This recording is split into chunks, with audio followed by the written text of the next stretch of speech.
Good morning students. Last term में मैंने आपको बताया था सॉलिड एंगल यानी घन कोण, एरिया वेक्टर यानी कि क्षेत्रीय सदिश, और आपको बताया था इलेक्ट्रिक फ्लक्स यानी वैद्युत फ्लक्स बताया था। आज बेटा आप डिस्कस करेंगे गॉस प्रमेय के बारे में। देखिए गॉस प्रमेय क्या होती है, गॉस की प्रमेय क्या है।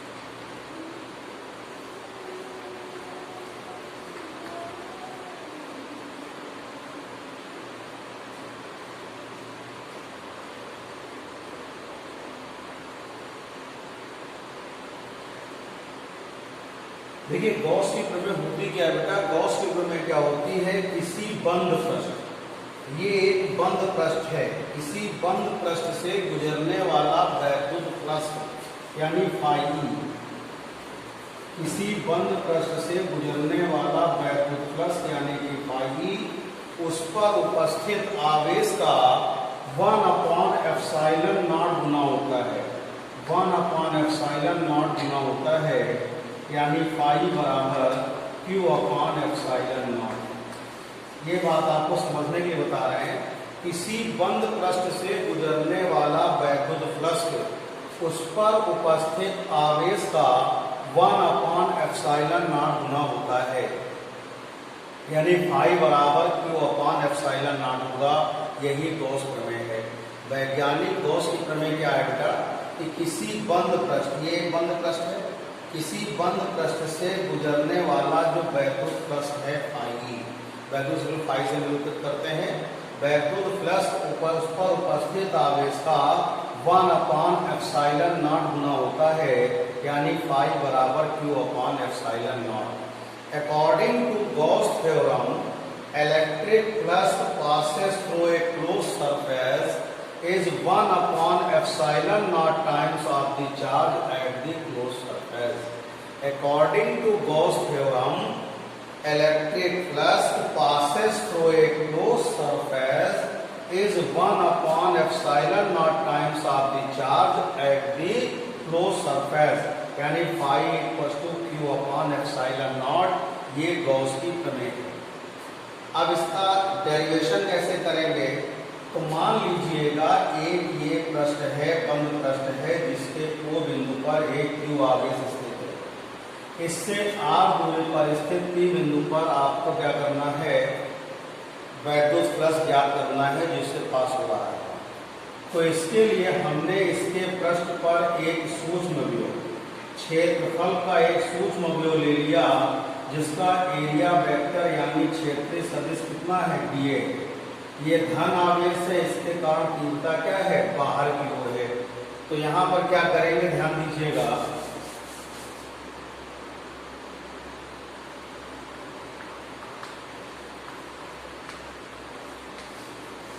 तो देखिए इस सूक्ष्म अवयव से, यानी कि सूक्ष्म अवयव स्मॉल एलिमेंट से जो पास आउट इलेक्ट्रिक फ्लक्स होगा वो होगा बेटा E.dA।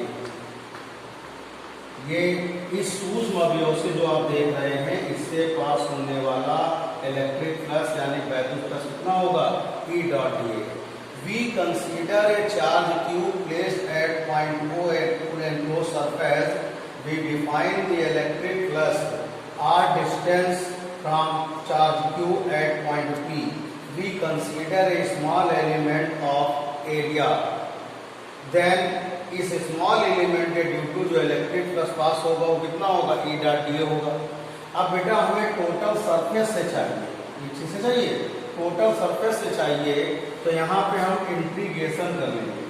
ये इंटीग्रेशन का साइन होता है, यहाँ छोटा सा ये साइन बना देंगे, छोटा सा गोला बना देंगे, तो ये होता है क्लोज इंटीग्रल का साइन। इसका होता है क्लोज इंटीग्रल यानी कि बंद समाकलन।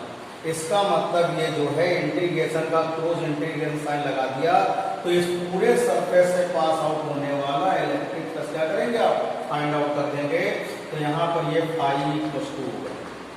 आपको मालूम है E डॉट डी ए होता है E D A cos theta, क्योंकि एक फार्मूला आपने पढ़ा है, मैंने बताया था A डॉट बी बराबर होता है बेटा ए बी कॉस थीटा। इसके बाद देखिएगा इस चार्ज के ड्यू टू P पॉइंट पर इंटेंसिटी ऑफ इलेक्ट्रिक फील्ड निकालनी है, यानी इस आवेश के कारण P बिंदु पर तीव्रता चाहिए। तो तीव्रता का फार्मूला आपको याद होगा 1/4 pi epsilon not Q upon R square dA cos theta. बेटा इसमें क्या करना है, फाई इक्वल्स टू, या क्या करेंगे 1Q upon 4 pi epsilon not common कर लीजिए dA cos theta upon R square. ध्यान दीजिए dA cos theta upon R square ये वैल्यू होती है सॉलिड एंगल की। मैंने पिछले टर्म में बताया था कि dA cos theta upon R square क्या होगा, d ओमेगा होता है। तो फाई इक्वल्स टू आएगा Q upon 4 pi epsilon not d omega. और बेटा d ओमेगा की मैक्सिमम वैल्यू होती है 4 पाई। तो फाई इक्वल्स टू आएगा Q upon 4 pi epsilon not into 4 पाई। 4 पाई से 4 पाई कैंसिल हो गया, तो आपके पास आ गया phi equals to Q upon epsilon naught. यही बेटा गॉस की प्रमेय है। तो एक बार फिर समझिए गॉस की प्रमेय क्या है।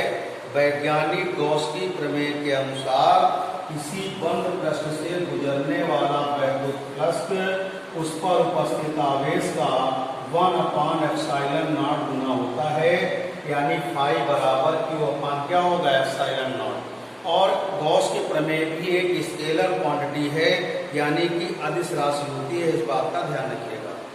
According to Gauss theorem, electric flux passes through a closed surface is 1/epsilon naught times of the charge at the closed surface, phi equals to Q upon epsilon naught। इसके लिए इस बंद परिपथ यानी क्लोज सरफेस से आप एक यहाँ पर फाइंड करेंगे, यहाँ पे स्मॉल एलिमेंट ले लेंगे क्षेत्रफल का यानी एरिया का। तो इससे पास होने वाला इलेक्ट्रिक फ्लक्स क्या होगा, वैद्युत E डॉट dA होगा। जब हम इंटीग्रेशन का साइन लगा देंगे क्लोज का, इंटीग्रेशन मतलब पूरे टोटल के लिए ये गोला लगाते हैं तो क्लोज इंटीग्रेशन हो जाता है, यानी बंद पृष्ठ के लिए। क्लोज इंटीग्रेशन मतलब क्या होता है, बंद पृष्ठ के लिए होता है, यानी कि क्लोज सर्किट के लिए। तो यहाँ से टोटल निकल आएगा E डॉट dA बराबर E dA cos थीटा। इस फार्मूले अकॉर्डिंग इस चार्ज के ड्यू टू P पॉइंट पर इंटेंसिटी ऑफ इलेक्ट्रिक फील्ड यानी Q आवेश के कारण P बिंदु पर वैद्युत क्षेत्र की तीव्रता 1/4 pi epsilon not Q upon R square. यहाँ से इसको कॉमन बाहर कर लेंगे, तो यहाँ से आ जाएगा आपका dA cos theta upon R square की वैल्यू क्या होती है, d ओमेगा, यानी घन कोण यानी सॉलिड एंगल। और सॉलिड एंगल का टोटल वैल्यू पूरा यानी कि महत्तम मान होता है, मैक्सिमम वैल्यू कितनी होती है 4 पाई। तो 4 पाई से 4 पाई कैंसिल होगा, तो फाई इक्वल्स टू कितना होगा, Q अपॉन एप्सिलॉन नॉट हो जाएगा।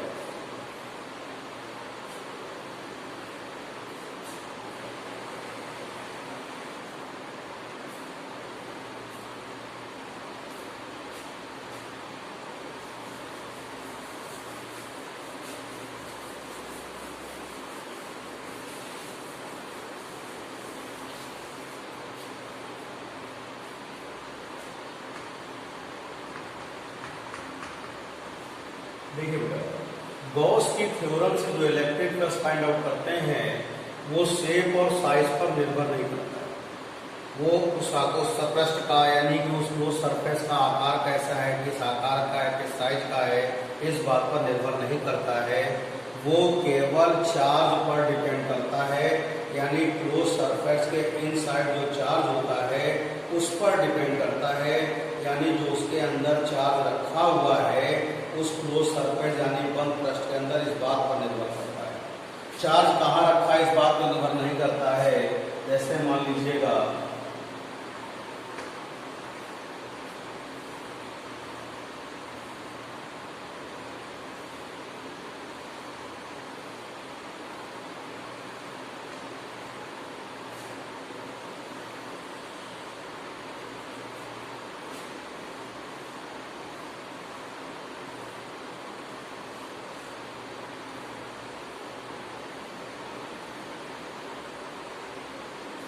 देखिएगा, ये आपका सिलेंडर है यानी बेलन है, ये गोल स्क्वायर मान सकते हैं, ठीक है, और ये आपका क्यूब है यानी घन है।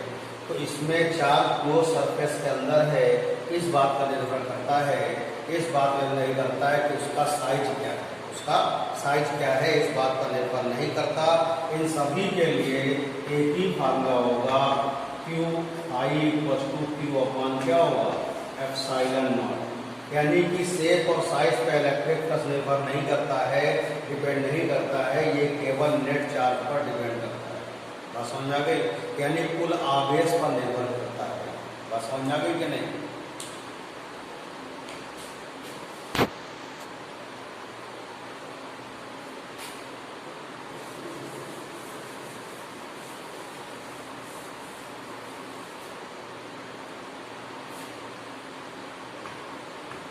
नोट नंबर 3 देखिए।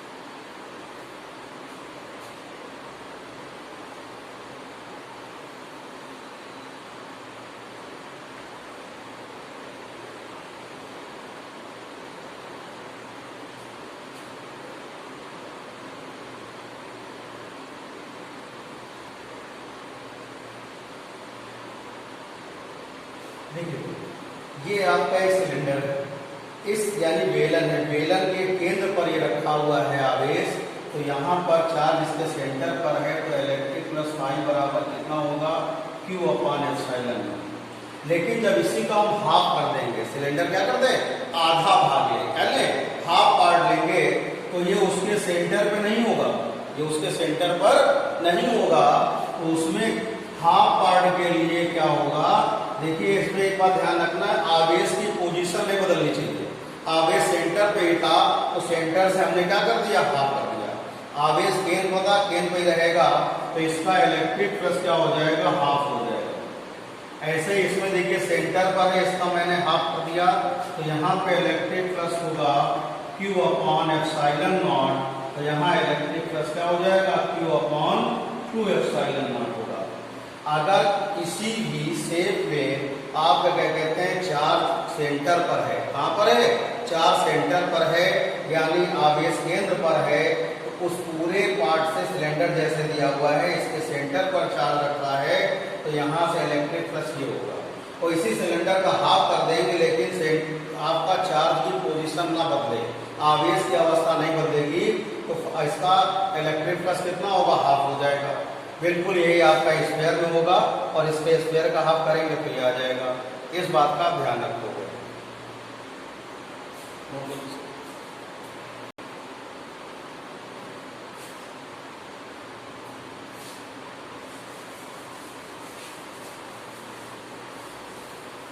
अब देखिए गॉसियन पृष्ठ क्या होता है, यानी गॉसियन सरफेस यानी गॉसियन पृष्ठ क्या होता है।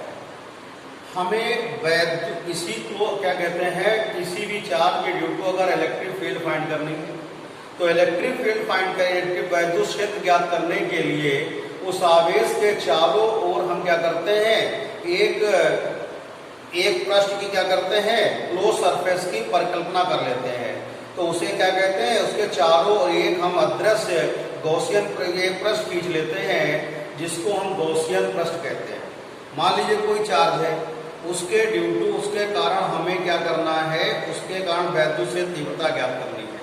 तो वैद्युत क्षेत्र की तीव्रता ज्ञात करने के लिए हम क्या करते हैं, उसके चारों ओर एक काल्पनिक पृष्ठ की हम परिकल्पना कर लेते हैं, चारों ओर एक क्लोज बंद परिपथ की, बंद पृष्ठ की, जिसे हम क्या कहते हैं, गॉसियन पृष्ठ कहते हैं। Calculating the intensity of electric field around due to a charge, we assume a imaginary surface around the charge known as a Gaussian surface, known as a Gaussian surface। जैसे मान लीजिएगा कि लाइन चार्ज है, तो line charge है ये, तो line charge के लिए हम क्या करते हैं, एक सिलेंड्रिकल गॉसियन सरफेस ड्रा करेंगे। अगर मान लीजिए कोई पॉइंट चार्ज है, पॉइंट चार्ज के लिए हम क्या करेंगे, स्फेरिकल गॉसियन सरफेस ड्रा करेंगे। बात समझ में आ गई। अगर कोई एक आपका रेखी का आवेशित तार है तो उसके चारों ओर हमें, अगर मान लीजिए उस तार के द्वारा इलेक्ट्रिक फील्ड फाइंड करनी है, तो लाइन चार्ज यानी किसी वायर की ड्यू टू अगर वैद्युत से तीव्रता ज्ञात करनी है तो हम उसके चारों ओर एक बेलनाकार गॉसियन सरफेस खींचेंगे। यानी कि वायर अगर कोई चार्ज है उसके ड्यू टू इंटेंसिटी आप इलेक्ट्रिक फील्ड फाइंड करनी है तो हम क्या करेंगे, एक सिलेंड्रिकल गॉसियन सरफेस ड्रा करेंगे। अगर कोई बिंदु आवेश है, बिंदु आवेश के लिए हम क्या करेंगे, आप एक गोलीय गॉसियन सरफेस खींचेंगे, यानी स्फेरिकल गॉसियन सरफेस आप स्केच करेंगे। एक बात को ध्यान रखिएगा, गॉस की प्रमेय आकृति और आकार पर निर्भर नहीं करती है, साइज और शेप पर डिपेंड नहीं करती है। रेडियस पे ना डिपेंड करे, ना लेंथ पर, ना विड्थ पर। इस बात का ध्यान रखिएगा कि अगर कहीं पर भी कह दिया जाए रेडियस को दोगुना कर दिया, त्रिज्या दोगुनी कर दी, लेंथ हाफ कर दी, 2 टाइम्स कर दी, दोगुनी कर दी, तो इस बात का गॉस उसके इलेक्ट्रिक फ्लक्स पर कोई भी इफेक्ट नहीं पड़ता है। और गॉस की प्रमेय वहीं तक सत्य है, वहीं तक ट्रू है बेटा, जहां पर अगर कोई चार्ज अगर क्लोज सरफेस में है, इनसाइड क्लोज सरफेस में है, इनसाइड है। अगर मान लीजिएगा इस तरह दिया जाए, इस तरह अगर दे दिया गया ये Q1, Q2, Q3 और ये Q4 बाहर है, तो आप इनके ड्यू टू ये चार्ज, ये चार्ज, ये चार्ज टोटल Q निकालेंगे, Q1 plus Q2 plus Q3, तो यहां से फाई बराबर आएगा Q अपॉन एप्सिलॉन नॉट। इस चार्ज को इंक्लूड नहीं करेंगे। गॉस की प्रमेय केवल क्लोज सरफेस के लिए ही, क्लोज सरफेस इनसाइड जो चार्ज है उसी के लिए सत्य होती है। अगर कोई चार्ज आउटसाइड है तो उसके लिए गॉस की प्रमेय, उसका इलेक्ट्रिक फ्लक्स क्या होता है, अकॉर्डिंग टू गॉस थ्योरम क्या होता है, 0 होता है। इस मेन पॉइंट को आप जरूर याद रखें।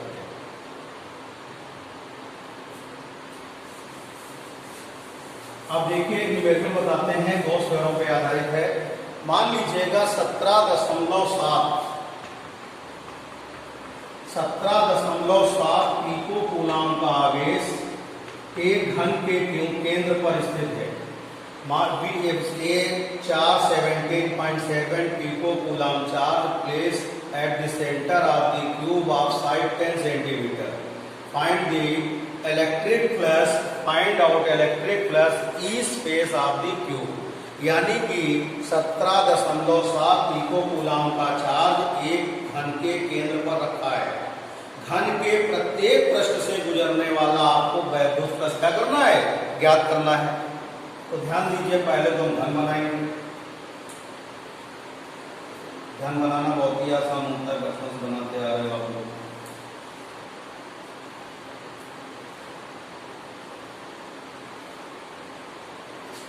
ये चार्ज यहाँ सेंटर पर है, इसको पहला काम करिए आप कूलाम में चेंज करेंगे, 10⁻⁻12 कूलाम होगा, क्योंकि 1 पिको कूलाम इक्वल होता है 10⁻12 कूलाम। और एप्सिलॉन नॉट होता है 8.85 into 10⁻12 coulomb square upon newton metre square.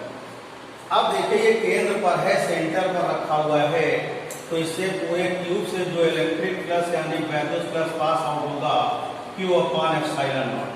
बेटा घन के कितने पृष्ठ होते हैं, 6। क्यूब के सरफेस के फेस कितने होते हैं, 6। तो टोटल 6 फेस से इतना फाइंड आउट हो रहा है, तो हमें एक फेस से चाहिए, एक पृष्ठ एक सतह से चाहिए, तो फाई डैश बराबर क्या होगा, टोटल इलेक्ट्रिक फ्लक्स में क्या करेंगे आप 6 से डिवाइड कर देंगे, क्योंकि 6 पृष्ठ से इतना पास आउट हो रहा है, तो 1 से कितना होगा, तो टोटल नंबर ऑफ फेस से क्या करेंगे आप डिवाइड कर देंगे, पृष्ठों की संख्या से क्या करेंगे भाग दे देंगे। तो यहाँ फाई डैश बराबर कितना आएगा, Q अपॉन 6 एप्सिलॉन नॉट।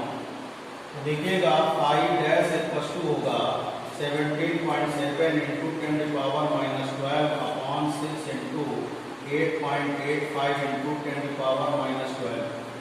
ये बेटा इससे कैंसिल हो गया, ये इससे कैंसिल हो जाएगा, 2 टाइम्स होगा ये 2 हो गया, ये 3 हो गया, तो 5 डैश बराबर कितना आ गया आपके पास 1/3। तो इसका यूनिट होता है, ये स्केलर क्वांटिटी है, यूनिट होता है इसका newton metre square upon coulomb. तो इस तरह से हम गॉस की प्रमेय की सहायता से वैद्युत फ्लक्स की क्या करते हैं, ज्ञात करते हैं। थैंक यू बेटा।